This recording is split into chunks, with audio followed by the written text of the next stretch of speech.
ఇక్కడ ప్రశ్నించాల్సింది రేవంత్ రెడ్డిని మాత్రమే. ఎందుకంటే హోమ్ మినిస్టర్ కూడా రేవంత్ రెడ్డి కాబట్టి.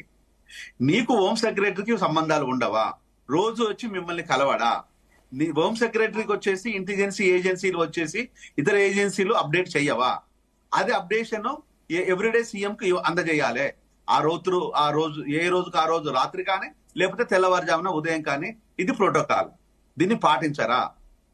అంటే కుట్ర అనే మాట చెప్పేస్తే అయిపోద్దా?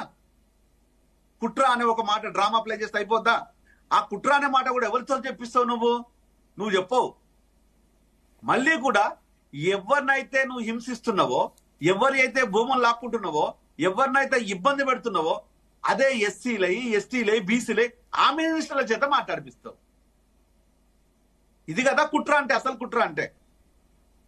ఈరోజు సీతక్క ఒక మన్యం స్త్రీ, సీతక్క ఒక ఉద్యమాల నుంచి వచ్చిన ఆమె కూడా కుట్ర అంటే నన్ను నేను అసలు నవ్వుకోవాల్సి వస్తుంది.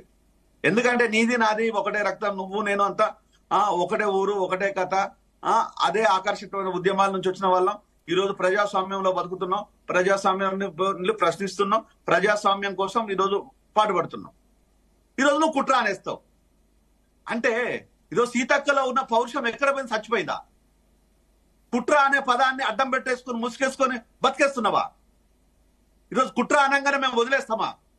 ఆ కుట్ర ఎవడో ఛేదించవా? నువ్వు మినిస్టర్ కావా? రేవంత్ నీకు అన్నే కదా, అన్నా చెల్లెలే కదా. ఈరోజు రాష్ట్రం మొత్తం తగలబడిపోతుంటే ఏం చేస్తారు? కుట్రలు కదా ప్రభుత్వం మీ చేతిలో ఉన్నది. ఈరోజు ప్రభుత్వం కదా చూడాల్సింది. రాజకీయాలు మీరు ఎందుకు మాట్లాడుతున్నారు?